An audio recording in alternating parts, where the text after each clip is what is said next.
Welcome to the show. I'm Jason Whitlock. Colin Cowherd is off today. Coming up, I'll tell you why Jerry Jones is exactly what the NFL needs right now and why the Rockets should steer clear of Carmelo Anthony. But we begin today with Cowboys star turned Monday Night Football broadcaster Jason Witten.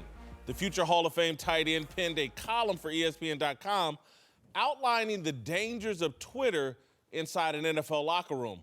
Witten wrote, "I've seen the negative impact social media can have, particularly on younger players who grew up with Twitter and Instagram as an integral part of life. A player checking Twitter at halftime, I've seen it. A player tweeting out a grievance with an organization about playing time or how he is being utilized, I see it far too often. But the most concerning, watching a really talented player corrupt his mind and confidence by reading all the critiques from anonymous football experts around the world. Negative social media can ruin a player. Reading your mentions, it's poison." Thank you, Jason Witten. Just a couple of short months after retiring as a player, Witten is already doing more thoughtful, insightful, and impactful journalism than many of my peers. I guess I shouldn't be surprised. Journalists are addicted to Twitter and afraid to say or write anything that might cost them Twitter followers. But the truth is, Twitter is a bigger threat to football than CTE. Twitter has more influence over many professional athletes than coaches, executives, and ownership. The negative impact of Twitter is inflicted most effectively on black athletes. There's a Wikipedia entry for black Twitter. There's no such thing as white Twitter or Asian Twitter or Latino Twitter or brown Twitter. There's only black Twitter. When black people create something good, it's quickly appropriated. Little Richard recorded Tutti Frutti in 1955. 1 year later, Elvis sang it on his first album for RCA. You see what I'm getting at? Black Twitter has been around for nearly a decade. No other group is mimicking it. Why? Because it's poison. Twitter baits people into thinking and believing the most ridiculous things. Let me give you an example. Twitter has black people convinced that kneeling during the national anthem is the cure for police brutality and not a gesture that undermines the success of an industry and a league that employs 70% African American players. Black athletes need to get off Twitter. Now, let's be clear. Jason Witten's column today had nothing to do with black Twitter. He was talking about Twitter in general. He can see its harmful impact on everyone. I can see its harmful impact on us, black people. It dumbs down complex conversations and distorts reality. Twitter will have you convinced the NFL is the enemy of the black man because the league wants its players to respect the national anthem. Witten said it best. The Twitter mob is not a reflection of reality. All right, joining me now, 3 former NFL players, a former NFL scout in Bucky Brooks, former Green Bay Packer great Greg Jennings, former Cincinnati Bengal great TJ Houshmandzadeh. Guys, let's start with Jason Witten's point. Twitter has a negative impact on NFL locker rooms and athletes in general. Agree or disagree, Greg? I agree to an extent. I definitely believe that you can be too heavily influenced by your mentions negatively by looking at them and making responses that are unheralded or you shouldn't engage in. But when I look at Twitter as a whole and I look at athletes and the platform that it provides for us, it is a resource. It is definitely that. It is something that it gives us a voice that we've never had. You think about any other arena, corporate America, we've never really had a voice. And you talk about black Twitter and the black athletes, like that is the most important. I want to stick to Witten's point first. Got you. We'll get there in a second. But for athletes, this is the #1 platform that we have.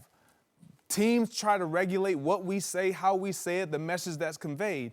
But when it comes to who you are as a person and a brand, this is your only platform. To be who you are, to convey a message. So Joe Montana had no platform. I'm not saying he didn't, but he didn't have Twitter. He didn't have social media. That might have been a good thing, Greg, is with Witten's them. point.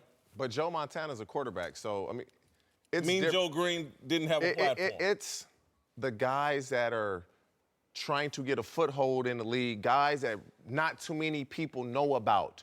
The Tom Brady's, the Aaron Rodgers, those type of guys, they don't need Twitter. Everybody's going to know who they are. They can push their story out there.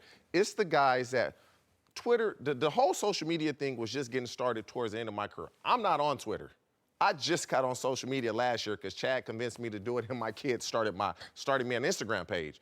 I'm not on Twitter, so I don't know how that works. But nobody wants to hear criticism from anybody else about themselves. And so naturally, guys are going to fight back and say something back. Right, wrong, or indifferent, that's just human nature. We're going to defend ourselves when somebody says something negative, especially if they're wrong or if they are right. It just pisses you off. You're like, bro, you don't even know me. Like, chill out. Is it bad? It's what you said. It's good in some cases, but in a lot of cases, it's really bad because guys have to know how to control their emotions and what to say, what to type out, and what not. Read it out. Should I hit send? If you have to think about it, maybe you shouldn't. I think the big thing is today's athlete has now grown up in the social media age. You coach high school ball, I coach high school ball. I'm sure you've been around kids. Social media drives everything. When Jason Witten talks about guys looking at the Twitter at halftime, Instagram, I've been coaching guys and you have to get them to put the phone down. They won't listen to what coaches are saying because they're so worried about what is going on in the social media sphere. I believe it has been detrimental because it has created a distraction. It's prevented people from really being able to lock in and maximize who they can be as players. How? Just because you're so distracted by I'm engaging in Twitter beefs but that with NFL players about stuff that it really shouldn't be a concern. TJ, you coach as well. Yeah. Are you telling me you're not engaging with kids who cannot lift their head up and actually engage with you? As far as it being a distraction, It's not a distraction. It's limiting people's engagement with the people that actually care about them and have their best interest. Kids are like this constantly. If we go to Witten's comment, this is what I would have done. He said, I seen guys at halftime checking and responding to Twitter. Me personally, we were in a locker room. I felt that I could talk to the black guys and the white guys on every team I played on because I hung out with both of them. They respected me. If I saw that, what Jason Witten saw, immediately, I would have been like, bro, get off the phone. Immediately. And then the next day, I would have said, Coach, I want to have this meeting for 5 minutes before any coach comes in the meeting room, and I would have addressed it. I don't know if he did that or he didn't, but he should have addressed it I'm sure if he did has, not. but let's don't, Greg, I mean, seriously, if you're dealing with young kids, and I do, I'm very involved with my high school and my college, and the kids are like this constantly. It's hard to communicate with them. They are because of your point, Bucky. This is the society that they've grown up in. This is their environment. That's all they know. This is not good. I'm not saying it's good, but I'm not ready to say it's bad either because what you get on social platforms is real good information and real bad information. Yes. People willing to share. Can't distinguish the two. Sometimes you can't. It depends on the person. That's the problem. It depends on the person. And going to the locker room, I guarantee if Jason Witten had seen a player who was contributing, looking at their phone, that's a whole different thing. When you see a guy who he's just there. Do you think he's talking about guys on special I don't know. teams? I'm not going to let's think this through. Are you not Because I've seen it in the locker room as well. It doesn't matter who it is. I understand. Did we not see Antonio Brown, one of the best players in the league, carry Facebook Live into the locker room? Absolutely. And we're going to sit here and pretend like he's talking about special teams players? Somebody should have said something. I would have. I'm sure somebody did. That was after the game. I'm not saying it. I'm not condoning it. But I guarantee that wouldn't happen at halftime. I understand. The Facebook Live. The man just said it. The man just said that I think it's an issue, and I think if we obviously look at our kids, I got a 14-year-old and an 11-year-old. My 14-year-old, I have a tough time getting them to look at me eye to eye when I'm talking to them. Their nose are in the phone. They're always talking. They can't communicate. We talk about coaching high school guys. I can't get guys to talk on the field, but I bet they could text their teammate. And so it has retarded their ability to be able to communicate with one another, to have real conversations. It has been a huge distraction. I tell the kids all the time, like I coach high school football, and let the same guy mess up 2 or 3 times on the same play. I get them all together and I say, just do me a favor. I know you're gonna go home and be on social media for 2 hours. Can you just take 15 minutes of your time and study the playbook, please? Just take 15 minutes off social media and study the playbook. I want to transition to the other topic, but I just want to be clear. It's like I have friends who have large families, and they have forbidden cell phones when they're at the dinner table. They have forbidden cell phone out to dinner because they're struggling to get people to engage because everybody's in their phone, and we're sitting here looking at athletes, looking at young people, every thought they have. How can I snap it? How can I put a picture up? These are not the things we grew up doing. We actually had to engage with each other and be in the moment and not be thinking about how's this going to play on social media.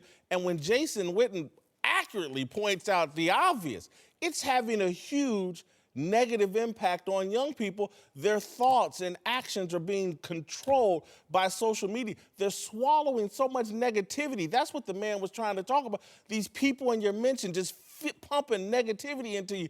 It's unhealthy, and again, that leads me to our next one. It's most unhealthy for us as black people. I see it with black athletes. We are addicted to this thing, Black Twitter, and I just keep asking, if Black Twitter was so good, why is no other group coming up with their version of it? Why is no other hung that label on themselves? Because I've seen everything that black people do that has a positive impact, that is successful, it gets mimicked instantly. This thing is not being mimicked, and it's because it's poison, and we got to get our athletes off of it. See, I look at it a little different. I look at it as being bold. I clearly look at it as being bold. When you, in your article, when you talk about Little Richard and then Elvis taking, I look at, Little Richard started something and it was great. Everybody loved it. Elvis had a different fan base. He wanted his fan base to gravitate to that because Little Richard had already gained momentum off of that. So when it's great and it's great for you too, oh, let me get a little piece of that. But when it's great for you, but I don't know if my people really will receive that, or my fan or my following will really receive that well, I don't want to touch that. It's a bold, it's an assertive move. This is who we've always been. We've always had to crawl and fight and be resilient and be creative and innovative and find a way to get our voice heard and project it out there. So the Black Twitter thing, I have no problem with it. I don't care that nobody else has a hashtag Asian Twitter or hashtag white Twitter. I don't care about that. This is our people feeling as though this is the first time that we've been able to have a voice, regardless of what you agree or disagree with. Being able to have a voice with everybody else, seeing the voice that you not have, so much listening to it. Comment on it. That's the thing. Social media, you're able to impact people right now. You can say something, you can type something out, and somebody across the country can get it. He can comment on it, and it just catches on. I don't know anything about the Black Twitter thing because I'm not on Twitter. But to me, when you say it's just us as a people, like there's white guys on Twitter too that can be toxic too. No question. And for us, it's always, we want to dress nice, we want to have nice things, and we're going to show everybody that we have this, we have that, we can afford this, and we can afford that. That's where it can be a problem because instead of you doing what you're supposed to be doing, it's what you said, it's, man, let me put this on Twitter. Let me see how many retweets I can get. It's always the person. If you can handle it, it's okay. And if you can't, you need to get off of it. But the people that can't handle it will never say, I can't handle it, let me get off. They won't do that. I think Black Twitter can be detrimental to those who take a dissenting voice, who have a dissenting opinion, something different than the group. Because we've seen people that have a counter opinion get attacked by Black Twitter. They go at them hard. And so what it has done and what it can do, it can limit our ability to freely express different ideas. And what we will all like to do is to be able to communicate, to be able to relate, to take your take for what it is, to take my take, and then to somehow find a common ground. However, when you have a groupthink mentality, sometimes it hushes those voices, and there's some danger to that. You need to be an independent thinker. If you're going to let somebody influence you, something's wrong. His point, though, is, every other So group. that's what goes on Black Twitter? Like, if you say something against it, they just absolutely they kill you. Yes, and it prevents. Really? So think about the locker room. Okay. They go hard in the paint. If you're not of the group, you can get it. It's almost like when you hear people talk about back and forth. Yes. Yeah, but now it's on social media. Yeah, but Yes. there's this mob that the rest of the media reacts to, and this is why Jason Witten is saying the Twitter mob is not a reflection of reality. And so this whole groupthink mob out there, that there's only one way to address any problem or only one point of view that is representative of how we can move forward, it limits us from discovering different paths. We're limited than any other ethnic group where they get to have a diversity of thought. And maybe it's a reason why we don't move ahead as fast because we are addicted to one style of thinking and we're only allowed one style of thinking. Everybody else actually has freedom. No, see, I disagree with that. I don't think this is it's a way of thought. It is a way. They're not. Black Twitter isn't saying this is the only way you're supposed to. This is the only. No, this is just what they're projecting out there. It's just like religion and faith.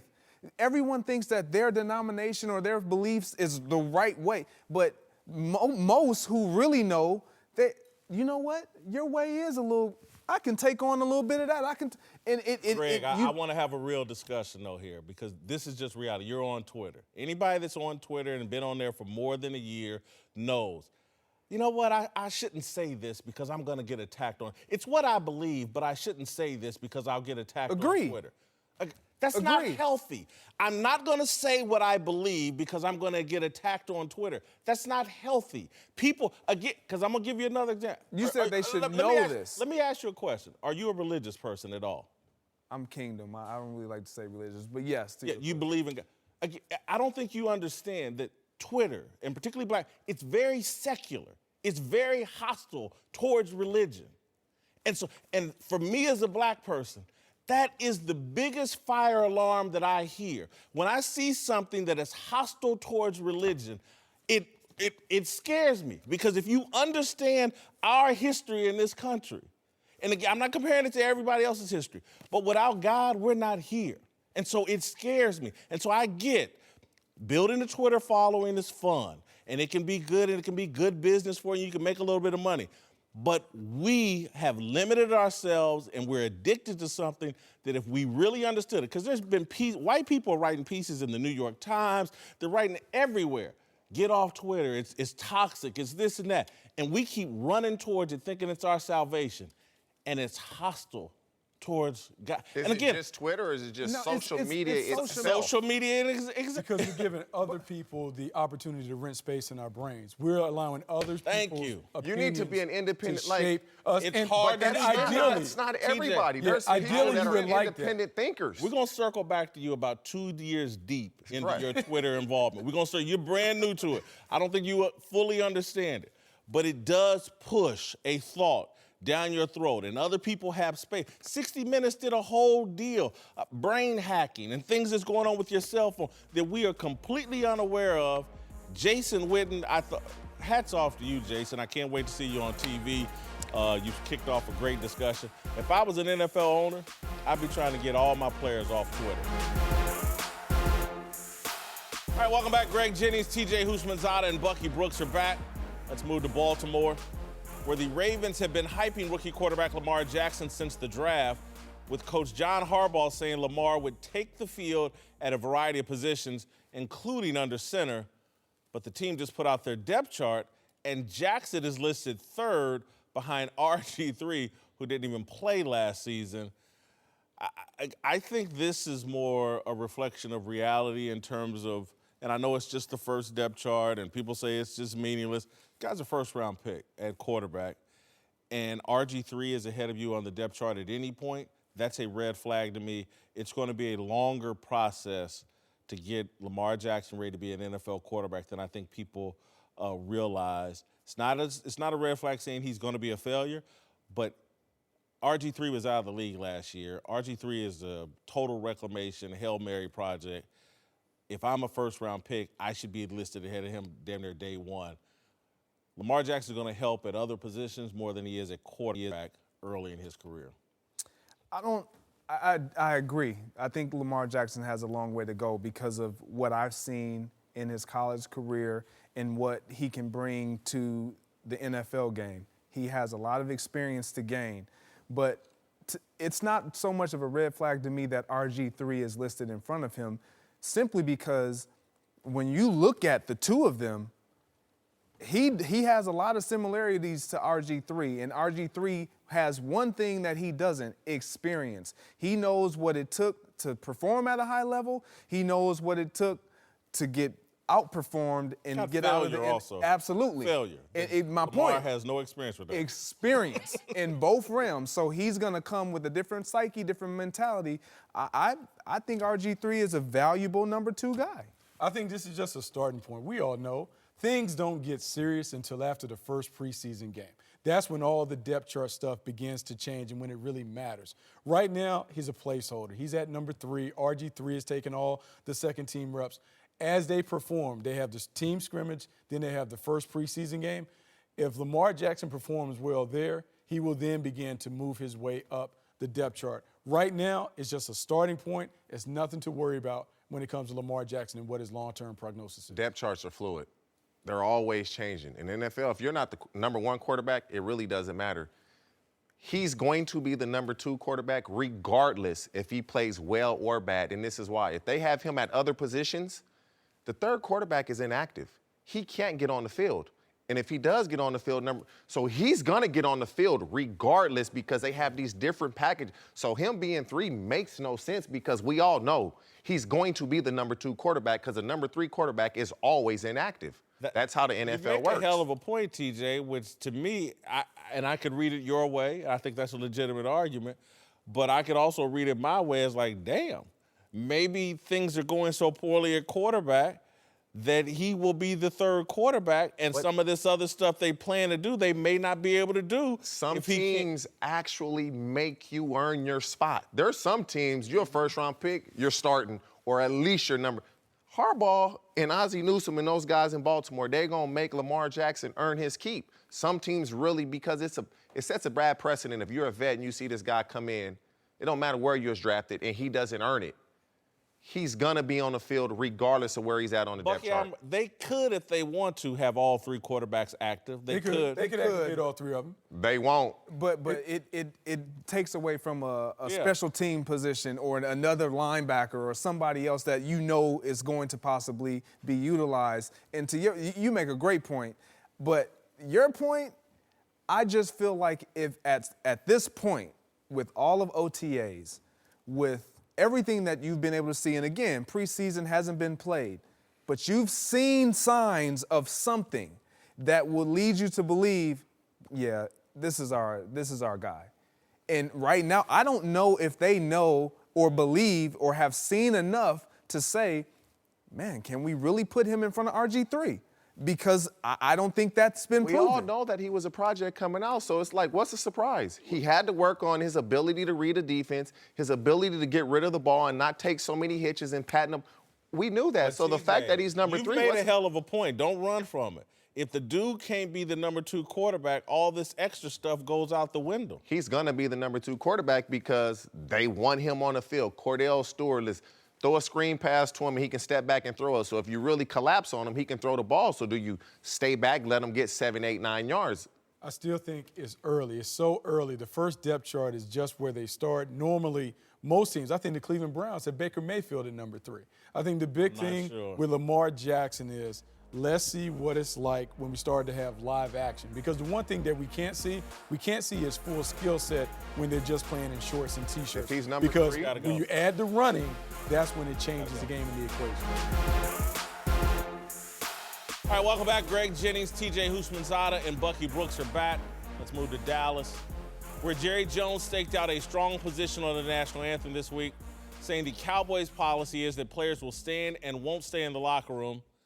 And now Jerry's son, Steven, the team's executive vice president, has put it in even clearer terms. And you don't feel you'll have any backlash, or as far as players on your team, they'll follow the the rules that you guys have? If they want to be a Dallas Cowboy, we certainly are supportive of them when they have their personal issues or their personal things that they want to pursue, and we'll help them pursue them on Tuesdays. But when you're wearing the Dallas Cowboy uniform and a Dallas Cowboy helmet and you're working for the Dallas Cowboys, you check the I and the me at the door, and you're a part of a team.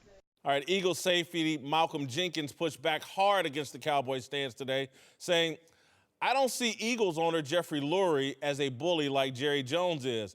I think it's unfortunate that you have owners like him that use his position to intimidate and intentionally thwart even the idea of his players thinking individually or having a voice about issues that affect their communities daily, which is unfortunate. For the record, Dak Prescott says he's going to stand for the anthem and that it's time to take real action, not kneeling. I agree with Dak Prescott and Jerry Jones. Malcolm Jenkins, does he understand this? He's playing in a bully sport. He plays safety. That's a bully position. Football coaches, coaching, athletics, it's all been about imposing your will. You run a business, you pass rules and have rules that help your business make money. Jerry Jones isn't being a bully. He's being a football person and a businessman.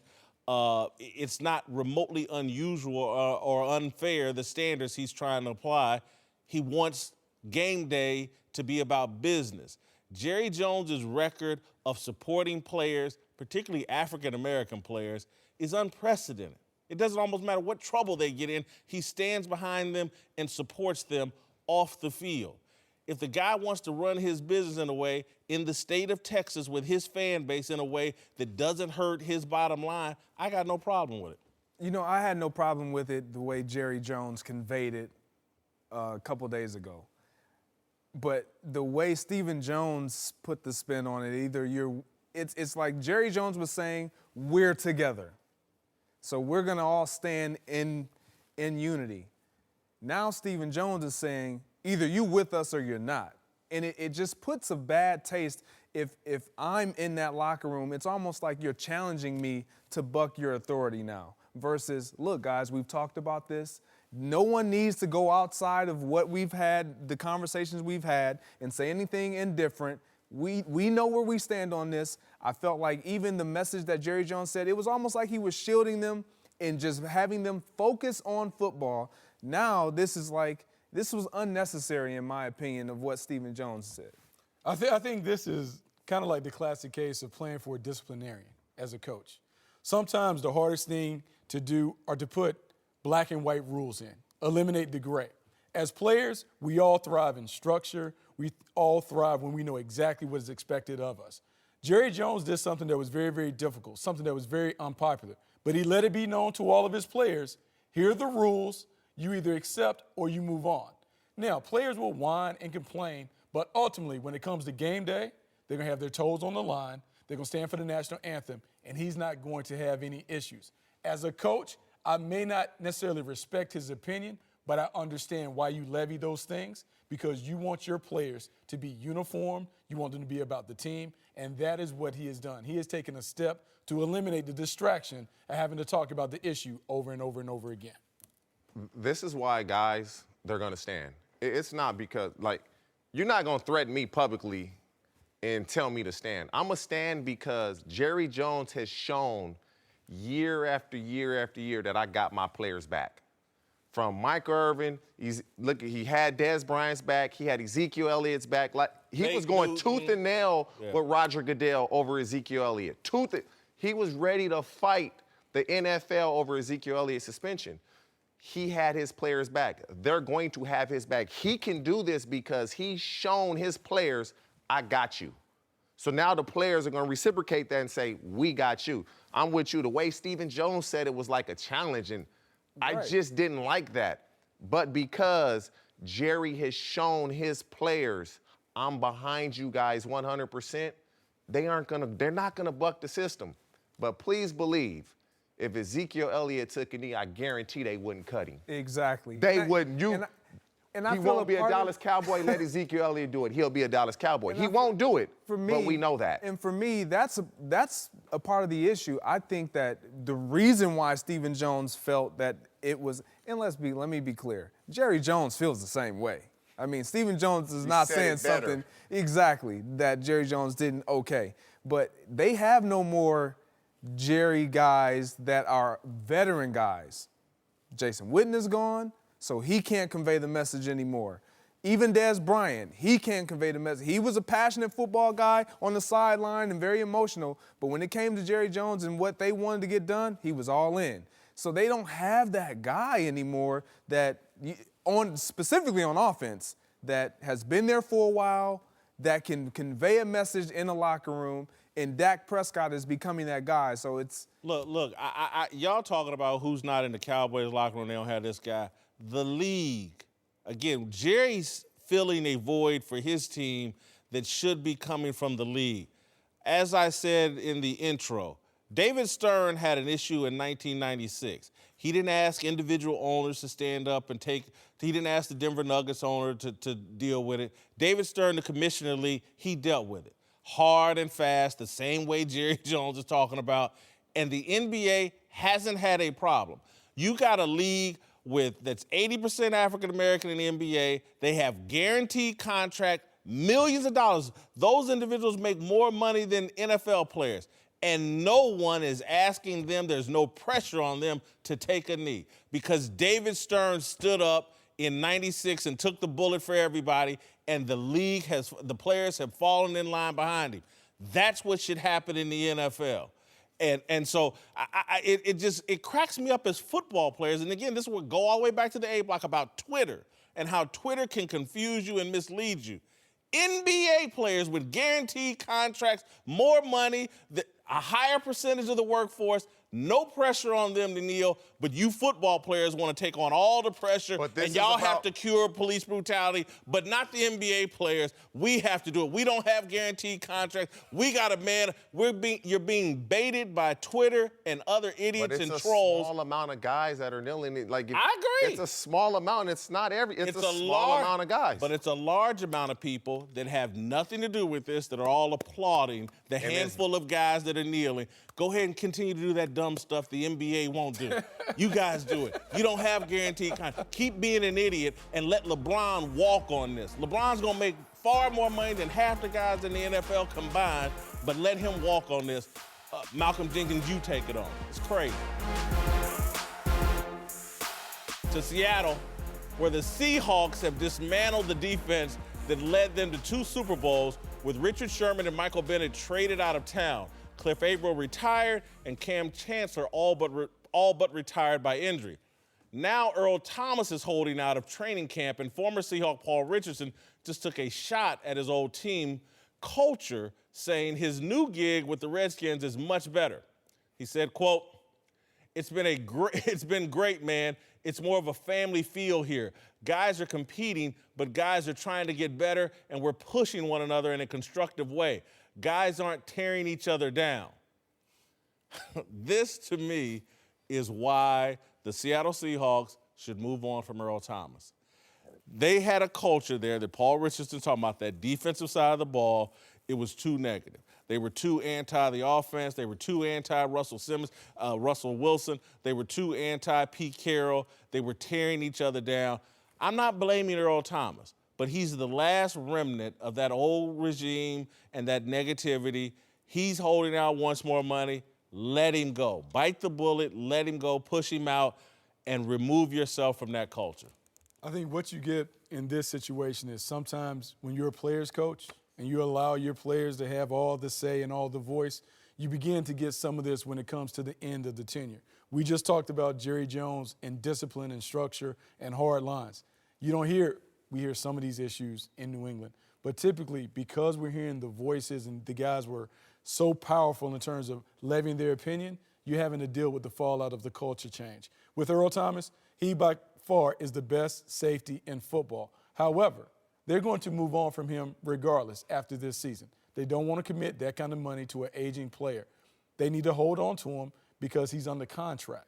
He has to show up. He's going to lose money if he doesn't show up. There's no pressure on the Seattle Seahawks to do anything.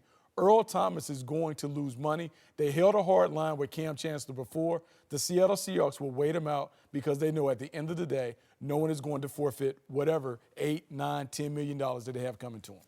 Yeah, for me, you hold on to Earl Thomas. They're better with Earl Thomas out there. Pete Carroll he's a secondaries guy. He's a defensive backs coach. And every defensive back who is now a head coach, they need that safety to shore up that back end. None better, to your point, than Earl Thomas, going sideline to sideline, instinctive, smart, savvy, has everything, the power-packed punch. I mean, you look at Mike Zimmer over in Minnesota. He has Harrison Smith. You look at even McDermott over in the Buffalo Bills. He now has Micah Hyde. Mike Tomlin, when he won his Super Bowl, had Troy Polamalu. You need that safety in the back end to shore up everything, to be that quarterback, that last line of defense. Earl Thomas provides that for you. And to your point, he's under contract. Are they better off without Earl Thomas? The answer is no.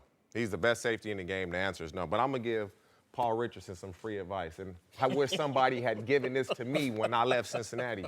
When you leave your team, don't badmouth them, because you never know if you have an opportunity to go play for that team again. That's just free game and free advice I just gave you, because I wish somebody had given it to me, number one. But when you're on a team and the offense or defense is not playing well, the other side of the ball is always going to say something to you. That's on every damn team. Man, y'all got to score some points. Man, y'all got to stop somebody. Every team you've been on, that happens on every team, and he'll see that with Washington. It's not tearing each other down. That's just competitiveness of each side of the ball. We'll end on this note. Had you been on Twitter at the end of your career, Twitter would have been telling you, badmouth the Bengals, badmouth the Bengals, stick it to them. They're terrible. All right, welcome back. Greg Jennings is back. We're joined now by NBA insider Chris Mannix and the founder of the Big Lead, Jason McIntyre.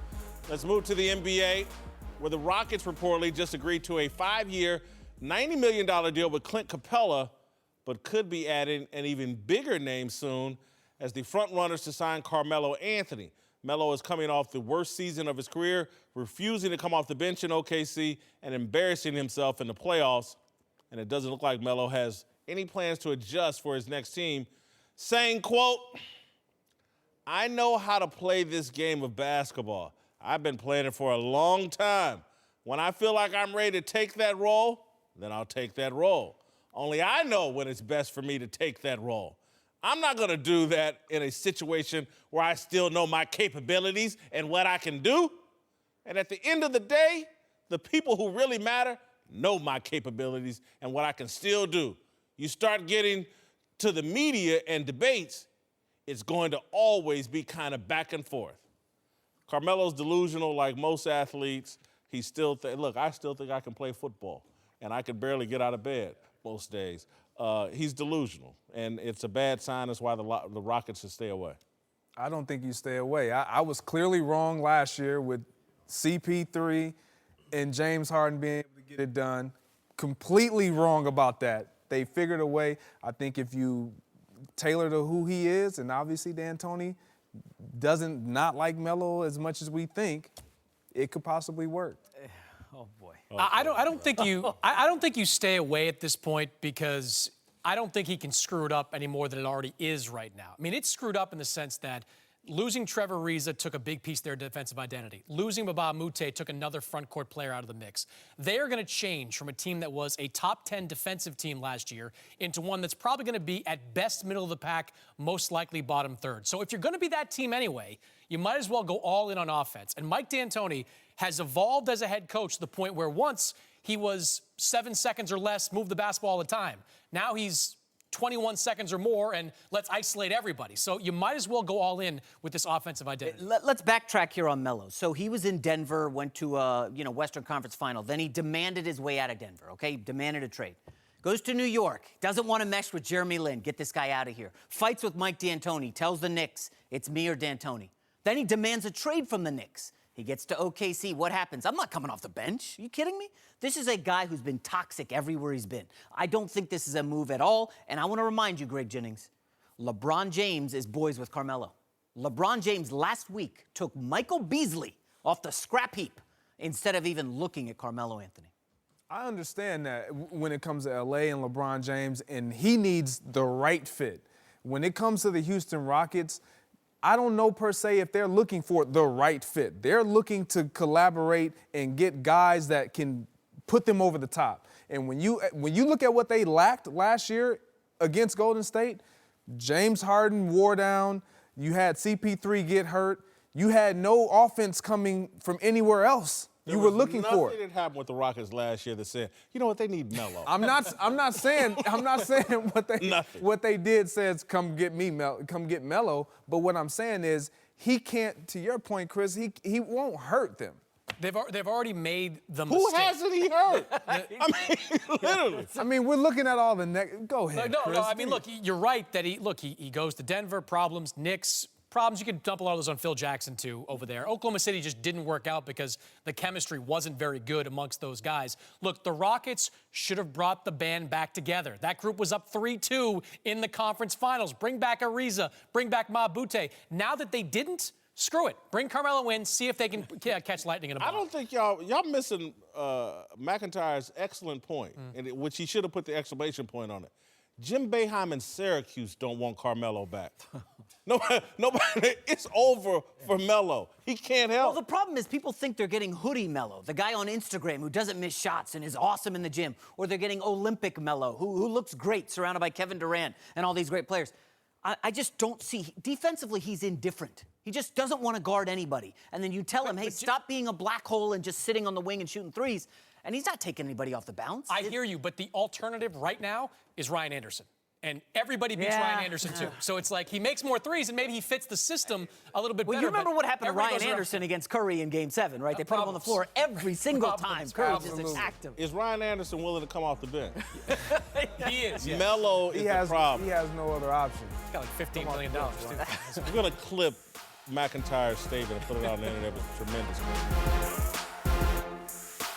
All right, welcome back. Time for Last Call. Greg Jennings is here. Let's move to Cleveland, where Baker Mayfield and Tyrod Taylor have set up a QBs-only RV at Browns training camp. Greg, is this silly or smart? I think it's smart, actually, where we in the media want to divide the two because Baker Mayfield is the #1 overall draft pick and Tyrod Taylor came in and he's the starter clearly.